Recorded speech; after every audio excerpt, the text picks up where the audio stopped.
Well, good evening, Cedar Falls, and welcome to our Committee of the Whole meeting for Monday, August 2nd, 2021. I'll now call this meeting to order and bring us to a discussion on the downtown zoning code, the parking requirements for private property. We have 45 minutes set for time budget on this, and speaking tonight or guiding the discussion is going to be Planning and Community Services Manager Karen Howard. So Karen, the floor is yours if you can speak. I understand your microphone's having trouble.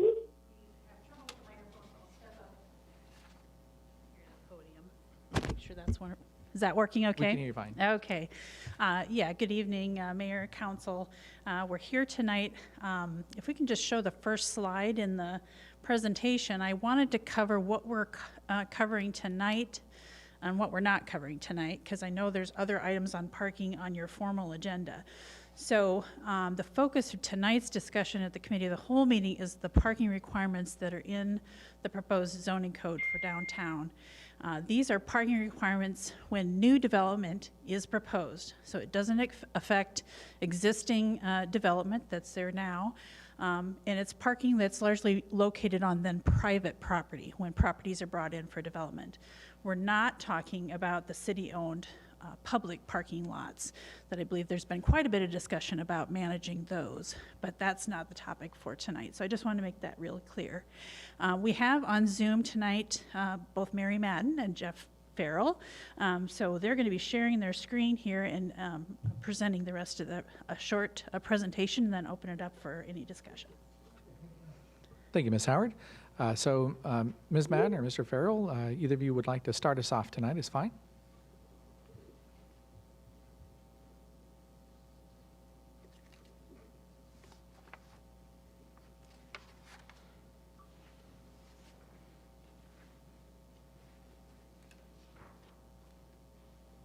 Can you share your screen? I don't know if anyone in the council can hear me. I can't hear anything. Okay. Okay. We can hear you fine.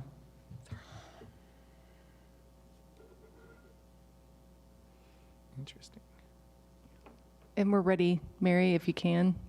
Can you hear us now? Because we're ready for your presentation. Or Jeff. So, okay. What about a typing option to get her? Not ideal, Just to but say, would facilitate. Yeah. There's not. Okay.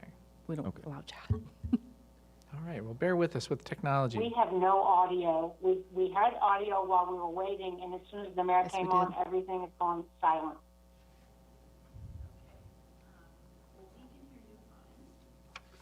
Okay.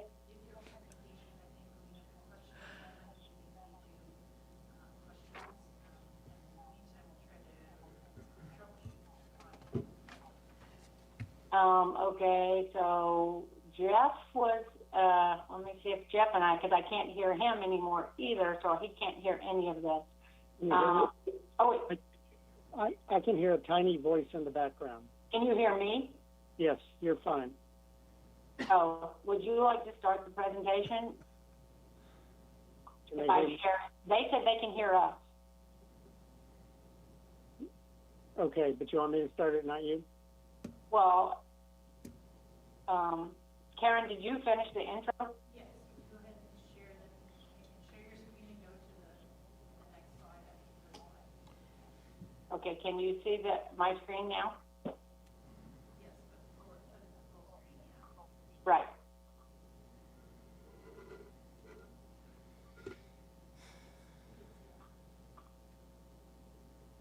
Jeff, would you like to go ahead and start? Sure. Why don't you go on to slide number 3? All right. Clear idea we want to convey. Downtown is special. It's just not like the other parts of town. It's a destination. It's got the shops. It's walkable. In so many ways, it's just different than the rest of the city. So it should have regulations that are a bit different to fit that. Big idea, how does Cedar Falls get more of this? And this is from all the visioning as well as direction from the City Council. How does Cedar Falls get more of this? The great things that are concentrated in downtown mainly on Main Street, but starting to spread out from it. So this kind of great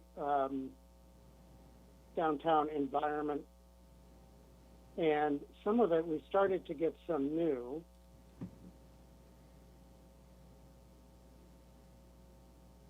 Here, but at the same time, there's an awful lot of just outside of Main Street, a block in most directions. You see there's just an excess of environment where surface parking lots dominate, and as you're walking around, that's the world you're in. Now, this is a view down, I believe it's 3rd Street, just 2 blocks away from Main Street. So in order to get there, you have to walk through a basically unpleasant environment. So it's also unused land that could be better used. So, and this is one of the key visualizations from the visioning effort. Just with Main Street to your back about 5 feet or 50 feet behind you, it gets unpleasant, but there's opportunities to make it better and to rebuild. That building that popped up in the distance was a proposal for an appropriate downtown parking ramp where the ground story had shops on it and was alive, and the parking was up above it. Next slide.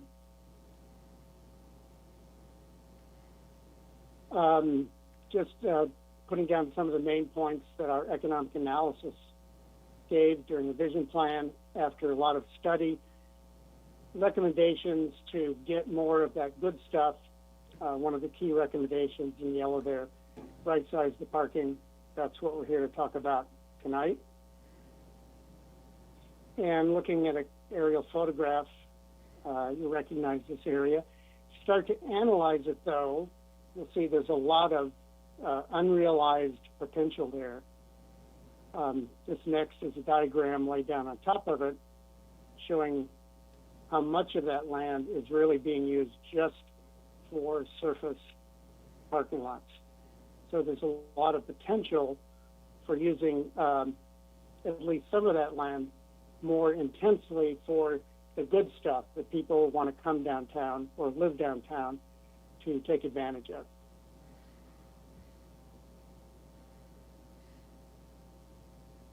So the next thing I want to touch on briefly, obviously we worked on the downtown vision plan just before we started working with you all. We know that you had a parking study completed, and that's not what we're here to talk specifically about tonight, but we do want to highlight there were a couple of things that study identified, and that's the idea of the way the parking is currently being used.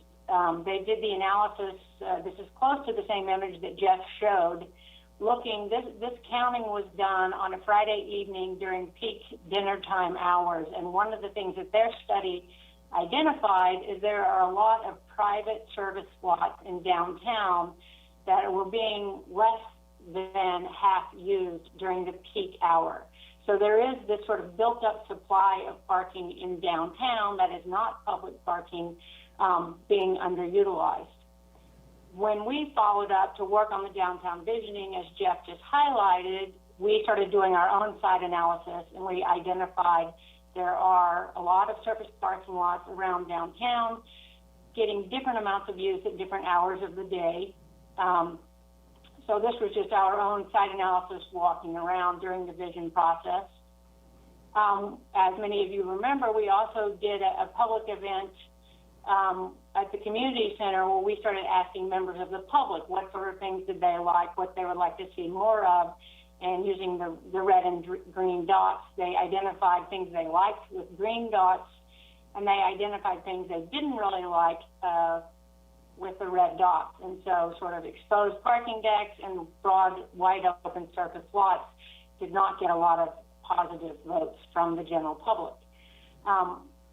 During the Charette visioning process, we also interviewed quite a few stakeholders, business property owners, restaurant and bar owners, shop owners, some local developers, architects, realtors, We also met with the Community Main Street Board and the Executive Director, along with, we met with quite a few city staff. There were quite a few issues that these folks brought up during all the interviews, but two that I want to highlight. One is that the people there in Cedar Falls said we need to better manage the existing parking, and we need to increase the supply of publicly available parking. So those are two things I think we need to keep in mind as we move forward. In a previous meeting with the council, the question was asked, you know, it seems like downtown Cedar Falls is built out. Where could redevelopment happen? And one of the things that we did during the visioning process, building on our analysis and what we heard from folks, was we started looking at where are there opportunity sites, where might redevelopment take place. This is all hypothetical, but just looking at available land, parking lots, lots that are underutilized. And in the vision plan, these sort of reddish brown buildings are potential redevelopment sites. And if you remember the previous aerial, you will see basically that was taking a look at where there are surface lots. So conceptually, yes, Main Street is great, but there are a lot of opportunity sites scattered around the edges of downtown. So our task after the vision plan, Imagine Downtown, was adopted by the City Council in November of 2019, was to move forward and update the downtown zoning based on the direction from the plan and the direction from the council. We've worked on this the past 18 months, presented it to the Planning Commission. They gave us feedback. We made revisions. We then came to you all at the City Council and presented this. And as you know, there were a few questions about parking. People wanted more information, so we're hoping that we can touch on some of that tonight. One thing that we want to really highlight is the goal of this recommendation for updating the zoning is to think differently about parking. This is, like any zoning ordinance, this is for prospective development moving forward. It does not retroactively affect any buildings, businesses, et cetera, that are already in place. But it is really trying to think differently about parking and how can you implement the plan, the idea that people said this is what they would like to see in the future of downtown. Again, how we could encourage more of what's so good about the parkade area. There were several questions about this concept that is included in the proposed ordinance, which is the creation of shared parking. So I want to highlight that. Shared parking is parking that is still privately owned, but that for a portion of the day, that parking would be publicly available. It wouldn't have to be on the same site. It could be within a walking distance, within about 2 blocks of a business. Another thing that is included in the ordinance is how that might be achieved, how we could get more parking accessible to the public at different hours of the day. So we had some questions, you know, what does this mean? So I'm going to run over this really quickly. Some examples. As we know right now, there's a lot of parking in downtown for some of the office uses that is used during the weekdays, you know, from 8 to 6. But in the evenings and weekends, it sits predominantly empty. So the goal would be that some of that parking could be made publicly available to users during the night and weekend hours. Another example is that there may be people who live downtown and work somewhere else. And so there may be parking in downtown apartments or condominiums that is empty during the weekdays and is occupied evenings and weekends. And so a portion of that parking could be made available during those hours when it's not needed. In either one of those examples, though, the owners of the parking would still be able to maintain a percentage of that parking as reserved at all times. It doesn't mean that all of the parking suddenly becomes publicly available. As some of you may be familiar, right now in downtown Cedar Falls, in the Central Business District overlay zone, there's no parking required for commercial, office, retail services, et cetera, in the CBD overlay. For mixed-use buildings or new residential uses, parking is required. It is typically negotiated in the development review process, and recently that's been typically handled at one space per bedroom in the CBD overlay area. Around the city for residential parking, basically, the numbers are here below, but 2 spaces per unit is pretty common throughout the city. As Jeff highlighted at the beginning, though, we know that downtown isn't really the same as everywhere else in Cedar Falls. So in the proposal that has been working its way through the Planning Commission is now before the council, there are a couple of things we want to highlight. One, the ways that this is really the same as the current CBD overlay. That is, there still would be no minimum parking required for any of the existing buildings along the parkade, regardless of the uses. For any new ground floor commercial space, there would be no parking required, like the current CBD overlay. If someone reuses an existing building and they don't expand the building and they don't convert it into a residence, they also would have no parking requirements like the current CBD overlay. The new concept, the reserve parking, for this area still, for non-residential uses, there would be no requirement for reserved parking. Residential uses, except those that are in existing buildings on the parkade, would be required to have reserved parking. The new concept is this idea of shared parking. Again, that this parking would be available, a portion of the parking available for 12 hours of each day. This would be required if you had new multi-story buildings with upper stories, or if you have new residential in mixed-use or multi-unit buildings.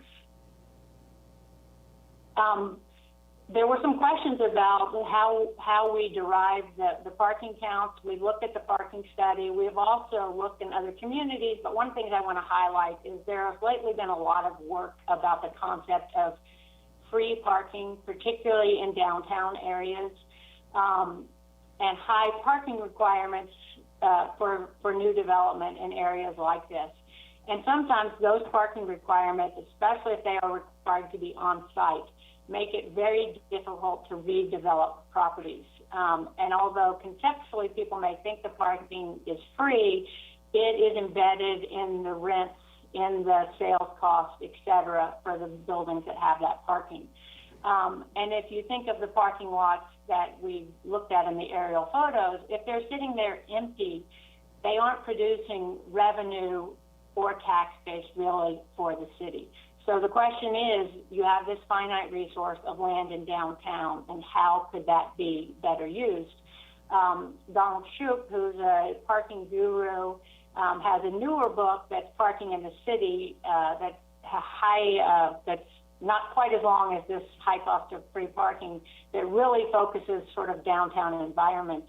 And by his calculations, parking that's required for rent, residential units, adds about 13% to the cost of rent. So there have also been conversations about the affordability in parts of Cedar Falls. These images are back from the Downtown Vision Plan, just sort of illustrating when you have parking lots, how they could be reconfigured if they were to be developed, that they could improve walkability and add to the tax base and the revenues coming in downtown. You can do smaller buildings, liner buildings. You can still have parking in the middle of the block. Just trying to think about how some of this land could be better utilized, and that's what some of the proposed standards are moving towards. Another graphic that's really important, I think, when you think about shared parking is if everybody is required to provide parking and nobody shares parking, the picture on the left shows how much parking would be required in a prototypical community. If you were using shared parking, the image on the right would show how much would be used at any given time. And if you think of it very simplistically, the white areas in the graph above the colored angled spaces there, That's basically land that is otherwise would be required for parking spaces that could be available for some other type of development. So again, as Jeff highlighted, our task when we were thinking about updating the zoning ordinance, building on the vision plan and trying to implement the vision plan is what changes would be needed so that Cedar Falls could really see more of this type of development that everybody likes. I think, Karen, this is for you. This is just one more time before we get the discussion started, just a reminder again that this is about what's in the zoning ordinance, we're not talking about the city-owned parking lots. So just if any public's on Zoom or anybody in the audience, just to keep that in mind when you have your questions or comments. Thank you, Ms. Howard. I will open it up for council questions, and We it sounds still like have no audio. if we need to connect back in with, Yeah, I was going to say either that or call in. Maybe have Mary call in.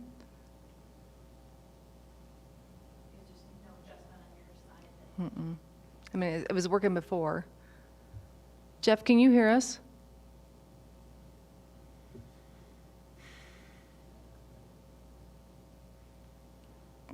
I'm taking that as a no. yeah, Colin would work great if they could call in the Yeah. number. Because they have a phone number attached to their panelist email. They should be able to use that.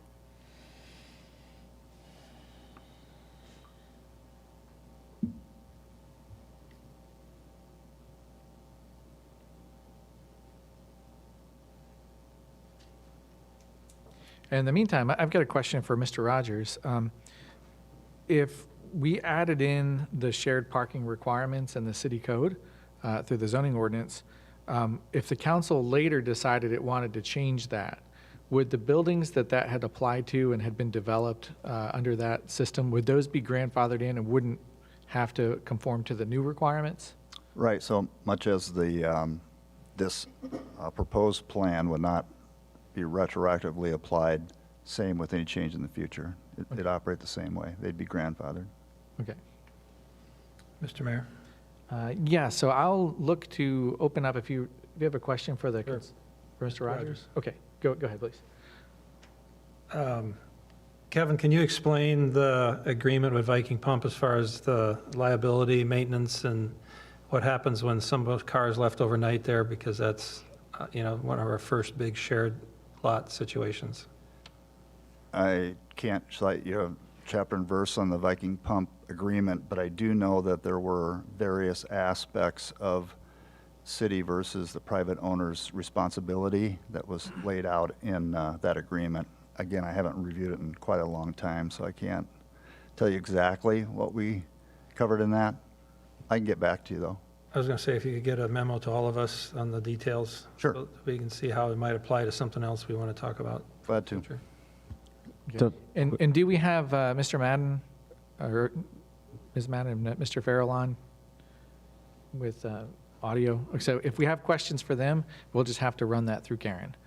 So they'll take a little extra step there. But open it up for normal. Councilmember DeBoer, go ahead. Kevin, when you do that, could you also include information on the city's liability coverage on that?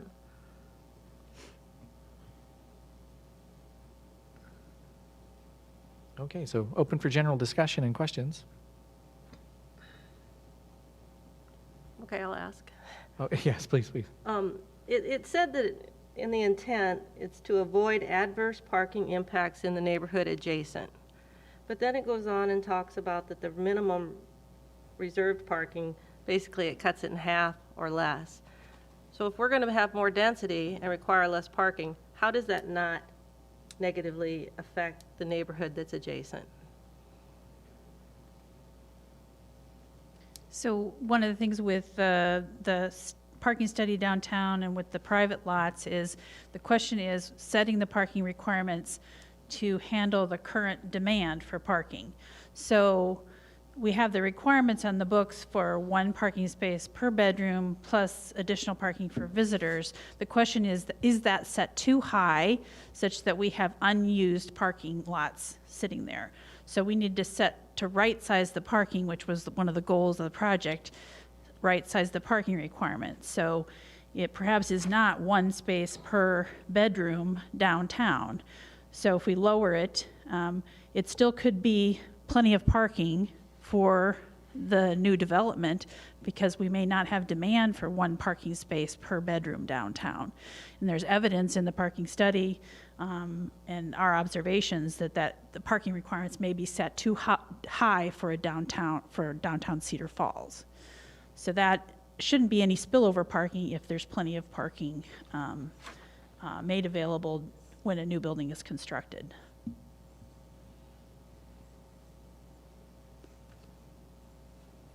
I guess I still think that it's opposite of the intent, because it's going to clearly put more of that traffic into the neighborhoods. And that's not really fair to the people who have the homes in those areas. Councilmember Hardy? Well, we don't know that for sure.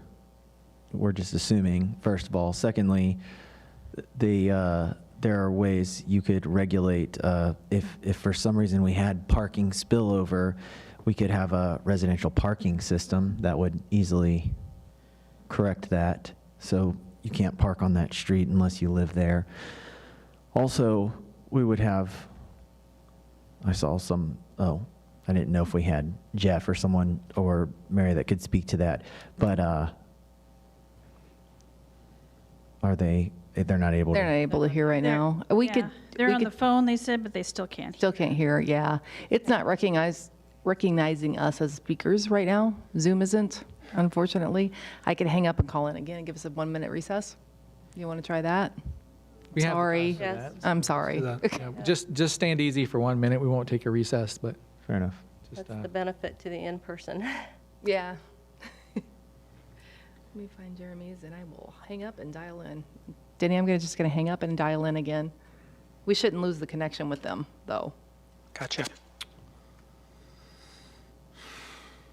soon as I find Jeremy's.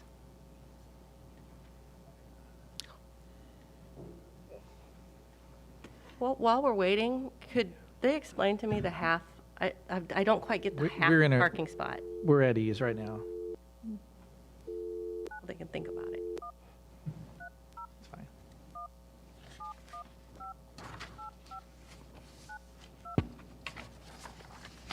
Welcome to Zoom. Enter your meeting ID.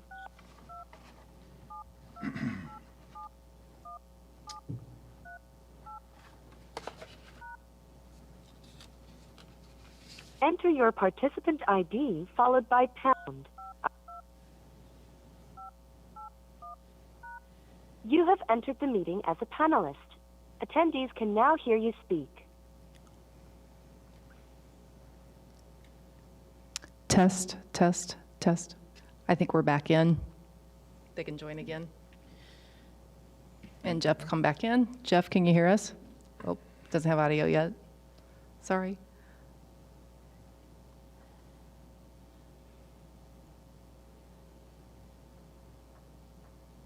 He's trying to phone in.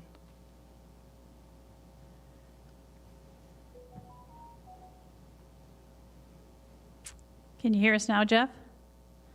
Still connecting. Okay. There we go. Phone.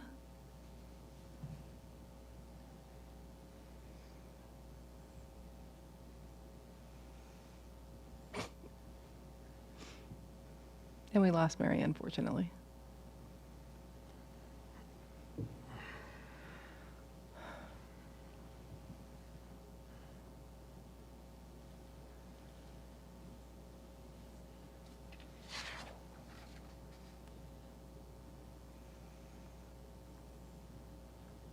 Okay. Can you hear us all right, Mary? Yep. Okay, just need you to unmute, ma'am. Yep. Okay, I can hear now. and we have you now Okay. too. Do we have Jeff on too? Jeff can hear? Jeff's still trying to. Okay. Okay, well, Ms. Madden should be able to help us out with some of these Okay. questions. So I'll go ahead and resume the meeting. And you had the question, Councilmember DeBreer, to staff. So if staff can provide an answer for that. So maybe just to recap, We had a question about if the parking ratios are set at the right level to handle the parking demand downtown so that there's not spillover parking into the neighborhoods, was the question.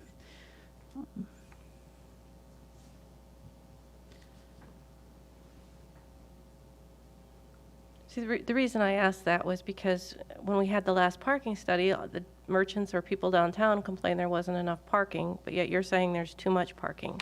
So is there not enough or is there too much? And how do you get a half of a parking spot? How do you get the math for that? So we're talking about, so if the merchants are talking about not enough parking for their customers, that they're talking about is the public lots and the on-street parking, right? For the residential, there's an off-street parking requirement in the code on the private lots. So what you do is take the whole building and you calculate the number of bedrooms and you come out with a number using that ratio. So 0.5 spaces per bedroom. And then of course you're going to round up to the next whole parking space. And that's the total amount that you would be required for that particular project. Plus there would be the reserved parking on top of that, all that would have to be on that property for that. So for example, maybe just to give an example to demonstrate, if you had all 2-bedroom apartments and you had individuals living in those apartments that only had one car, like a couple, or maybe there's a retiree, maybe there's a young professional that wants a 2-bedroom condo, they only have one car. So if you required 1 parking space per bedroom, you would then be over parking that particular development because you would be requiring too many parking spaces beyond what would be needed for those 2-bedroom condos. And that's kind of what has been observed at the parking lot behind River Place, is that there's a lot of empty parking spaces sitting there overnight.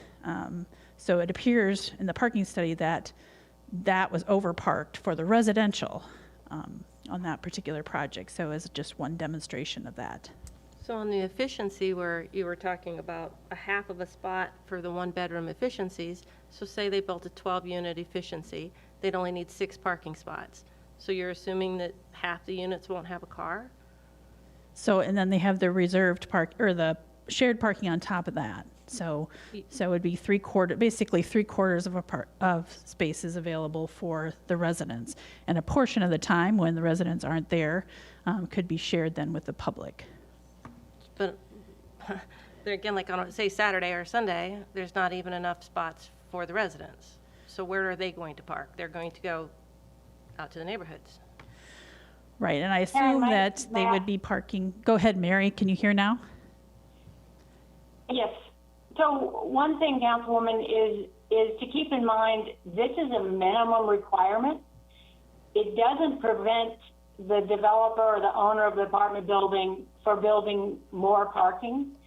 The idea is to let the private market decide.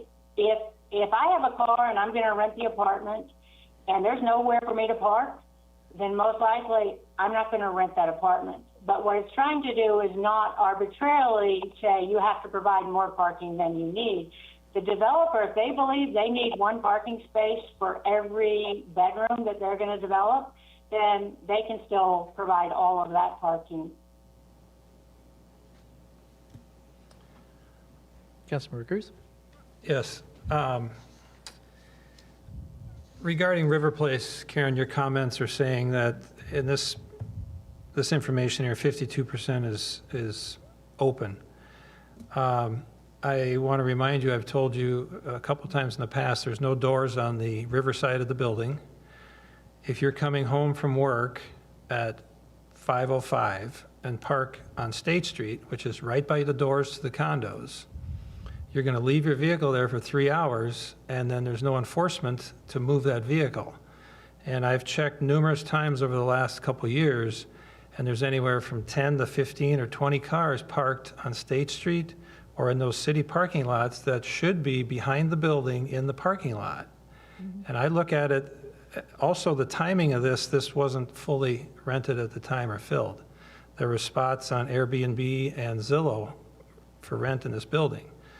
So the timing of this study I think this data is a little out of date, and the developer has said he's going to put doors on the east side of this so that it'll facilitate people moving off of State Street and parking back there.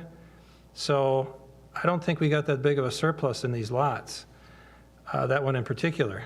The other thing I'd like to point out around the 100, 200 block area, where there's, in this map here, a percentage usage, they're up to 93 and 98%, 91%, where there is a lot of apartments. And if I recall from the parking consultant, once you get over 85%, that's considered full.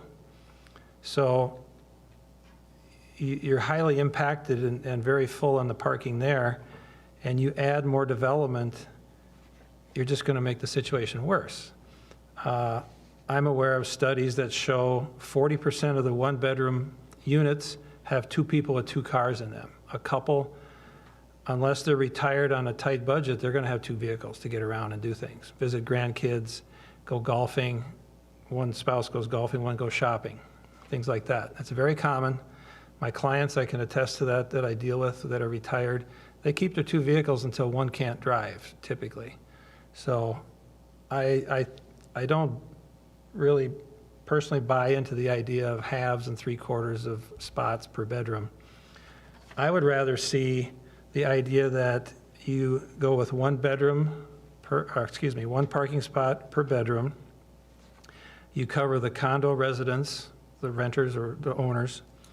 The retail owners of the shops on the First Street will have places for the owners to go, and the wait staff or the retail help needs a place to park. And then the customers can filter into there too, and you could have the spots on the new development shared with the public. Just like you're saying, 600 feet away, you could have a shared parking. 600 feet, in the example of River Place, you could walk around the building twice for 600 feet. So we see that the people are parking on State Street instead of driving around behind the building. And that's not even 600 feet. So I don't agree with this 600-foot walking distance dimension for one thing. That's 2 blocks away.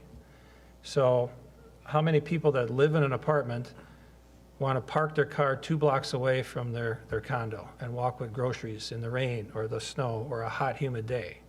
They're going to park as close as they can to the front of that building. So I can't buy into this part of a parking spot per bedroom. Councilor Harding? Okay. Complex issue. I get it. Resident parking, commercial parking, 2 separate things. Has anybody up here, and I'm asking this as an honest question, ever had a resident of a downtown building call and say they have an issue with parking? I have not. I have had people call and say they have issues with commercial parking. So that lets us know that there's plenty of residential parking. The study said there's plenty of residential parking. We've underparked commercial. This adds requirements to not only have commercial spots when you build, but to share them, so it will create more commercial spots. So we will actually have more parking. Also, to Mary's point, yes, and to Daryl's, I realize people have cars. We do. I'm not going to rent an apartment that doesn't guarantee me a parking space. That's the whole point. The whole point is we want people down there that don't have cars. So therefore, even though it is a complex system, this can actually create more commercial parking. It will create more commercial parking because we'll actually have an ordinance that says you have to have some, which right now we don't. And secondly, I don't think it's going to be an issue. We can't say one way or the other. I can't say it's not going to be, and you can't say it will be with having half a spot as a residential thing because, again, people are just not going to rent the apartment if they have a car and they're not guaranteed a spot. They are not going to drive 6 blocks into a neighborhood and park and walk to their house. That's ridiculous. So I think that's all I'm going to say about it because I think the plan is solid. I've thought about it. I've read about it for hours. It's going to create more stuff. I appreciate the presentation. It makes sense, and it's complicated, but I think it's going to create more commercial parking for us. I like it. Councilor Sires? I have a few issues. Number one is our taxpayers down there are the ones that own these spots. And when we start to force them to share, whether it comes up for sale or it gets renovated, that's going to penalize the property owners that own it right now. I think this shared parking, if you've done your diligence and you bought a property down there and you bought parking with it, you're entitled to that for eons, forever, and should be able to pass that on to the next people, whether they renovate or not. Shared parking is a nice idea, but it's a little bit like socialism. I own parking spots, but you want to use them for free. Well, the city's got to have their responsibility to get free parking, enough down there, and for us to do our due diligence and require enough parking so that these things don't happen a second time. So when we start to cut down to 50% or 75%, let's leave it at 1, and then let the people who own their properties and pay the taxes, those are the people we have to look after down there. So to me, shared parking is kind of a pie in the sky kind of, hey, everything's even better than it could have possibly been.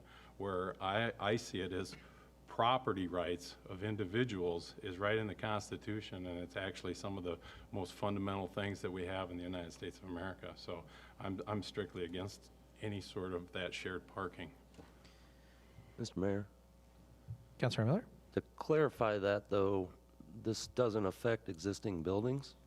I believe when I read through here, it said when the ones became sold, then that was the time, and whether they called that a renovation or not, that was the problem I had, because it starts to change all the things down there.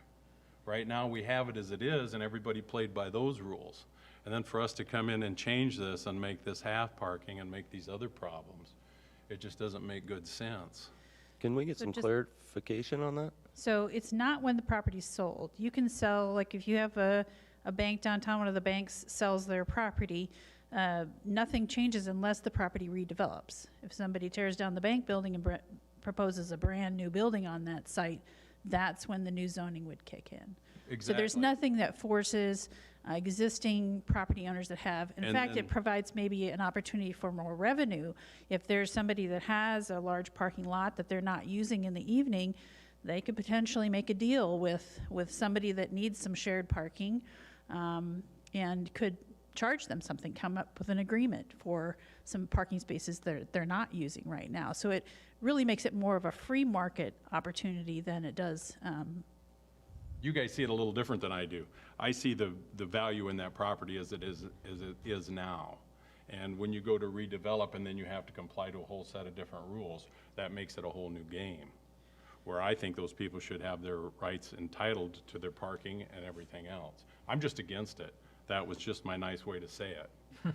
So can I ask a clarification on that?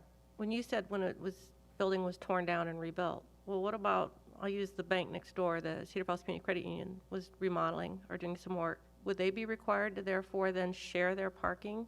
No. Why So not? if somebody's just remodeling their building, they're not adding anything. Not remodeling, but say they're adding a wing to it or something. Okay.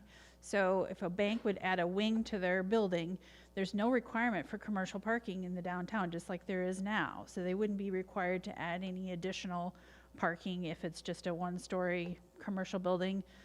Adding but- to that, they would be taking up their own parking. They'd have to make a calculation for Well, deciding. that's really what I'm trying to ask, is Right. say they have enough parking there for their employees, but you're saying they'd be required to share, so now they wouldn't have enough parking for their employees? They would not be required to share their parking if it's just a one-story bank and they're And they putting added a new wing, let's on just it. say. Right, there's no requirement So for, it's only if the building is completely torn down and rebuilt? if there's a second floor added and there's more than 5,000 square feet of additional office space on that, then there would be a shared parking requirement for anything above 5,000 square feet in additional space. So that is a shared parking of 1.25 parking spaces for 1,000 square feet additional beyond 5,000. But that is then a calculation based on a really significant doubling of the commercial space on the upper floors. And I think one of the things we heard during the visioning was there was a concern about particularly upper floor commercial uses contributing a lot of employees and then not having places to park. So I think there is this notion of adding then the opportunity to add parking to make sure there's enough for shared parking opportunities, because that's like Mr. Harding said, there's additional parking required that's not in the code right now. But it doesn't hinder because of the fact that what they were going to use for their own, they now have to share it. So now they don't have enough for what they needed for themselves, is what I'm trying to say. Well, I think they would be making their own private market decision on whether to do that or not. There's nothing that's forcing them to redevelop their property. So they would be making a private market decision whether they had enough parking to serve their own employees. Could I also add, if it's a bank and they're building a second story, and so now they have this shared parking requirement, this is one of the examples I tried to give. They don't have to share any of it from 7 a.m. to 7 p.m., no requirement, or whatever hours where they say we need 100% of our parking. That's what the idea of the shared parking is.